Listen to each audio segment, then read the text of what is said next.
Assalamualaikum warahmatullahi wabarakatuh. Sebelumnya izin memperkenalkan diri, nama saya Rina Rismawati, PM 21411060 dari kelas manajemen 21 gabungan. Dan kali ini saya akan membahas video tentang kode etik pengguna teknologi informasi. Apa itu kode etik pengguna teknologi informasi?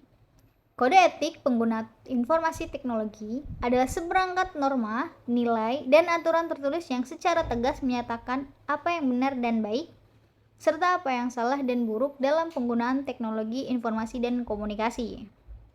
Tujuan utama dari kode etik pengguna teknologi informasi adalah untuk memberikan panduan bagi para profesional di bidang teknologi informasi dalam menjalankan tugas mereka dengan integritas, kejujuran, dan juga tanggung jawab sosial.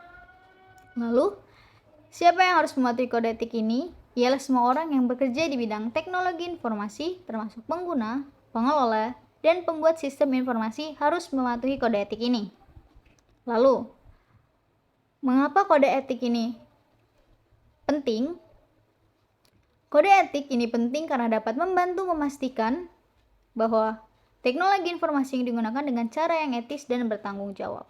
Kode etik ini juga dapat membantu mencegah penyalahgunaan teknologi informasi seperti kejahatan cyber dan melindungi hak-hak individu dan organisasi.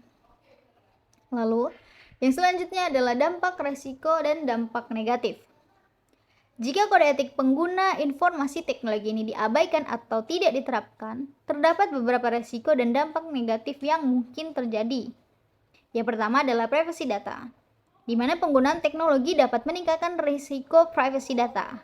Penggunaan media sosial dan teknologi lainnya dapat memungkinkan pengumpulan data pribadi dan penggunaan data tersebut tanpa persetujuan pengguna, di mana hal ini dapat menyebabkan pencurian identitas, penipuan, dan juga pelanggaran privasi. Yang kedua adalah keamanan informasi. Jika kode etik pengguna informasi teknologi diabaikan, maka keamanan informasi dapat terancam. Hal ini dapat menyebabkan pencurian data, serangan cyber, dan kebocoran informasi. Tidak hanya itu, terdapat cyberbullying, di mana penggunaan teknologi juga dapat meningkatkan risiko cyberbullying. Cyberbullying dapat menyebabkan dampak negatif pada kesehatan mental dan fisik korban, termasuk depresi, kecemasan, dan perilaku negatif lainnya. Bahkan, korban cyberbullying ini dapat mengalami penurunan kinerja akademik dan risiko bunuh diri. Lalu, yang terakhir adalah isolasi sosial, di mana jika seseorang menjadi korban cyberbullying, maka mereka dapat jadi terisolasi secara sosial. Hal ini dapat menyebabkan korban merasa asing, kesepian, dan dapat mempengaruhi kesehatan mental mereka. Ketiga adalah peran kode etik, di mana kode etik pengguna informasi teknologi dapat memitigasi risiko dan konsekuensi negatif yang diidentifikasi sebelumnya. Adapun hal yang dapat dilakukan, yang pertama adalah menetapkan batasan dan standar etika, di mana kode etik dapat membantu pengguna teknologi untuk menetapkan batasan dan standar etika dalam penggunaan teknologi informasi dan komunikasi. Hal ini juga dapat mendorong praktik-praktik yang lebih aman dan etis dalam penggunaan teknologi. Lalu yang kedua, meningkatkan kesadaran akan etika, di mana kode etik dapat membantu meningkatkan kesadaran akan etika dalam penggunaan teknologi informasi dan komunikasi dengan mengetahui batasan dan standar etika penggunaan teknologi. Penggunaan teknologi dapat memahami konsekuensi negatif dari tindakan yang tidak etis dan meminimalkan risiko yang terkait dengan penggunaan teknologi.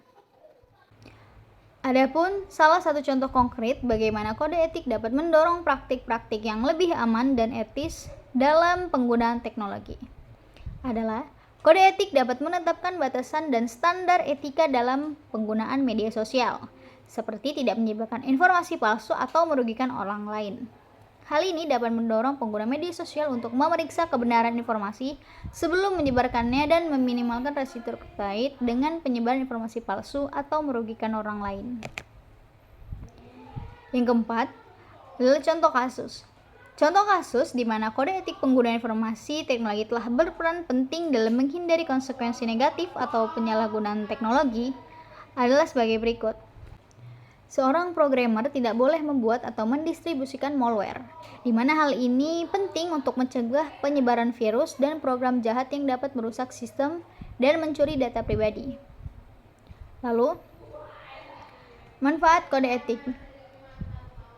Manfaat penting dari mematuhi kode etik pengguna informasi teknologi. Secara perspektif individu, yang pertama adalah meningkatkan kesadaran dan akan etika dalam penggunaan teknologi informasi. Yang kedua adalah meningkatkan kemampuan dalam hal penguasaan teknologi informasi. Yang ketiga adalah meningkatkan kualitas moral individu dalam penggunaan teknologi informasi. Yang keempat ialah membantu individu untuk menghindari penyalahgunaan teknologi informasi dan komunikasi seperti kejahatan cyber, berita hoax, pembajakan, dan kasus lainnya. Lalu, meningkatkan kemampuan individu dalam mengelola data dan informasi secara efektif dan efisien. Dan yang terakhir adalah meningkatkan kreativitas dan produktivitas individu dalam melakukan pekerjaan. Baiklah, itulah tadi yang dapat saya sampaikan. Kurang lebihnya saya mohon maaf. Terima kasih. Wassalamualaikum warahmatullahi wabarakatuh.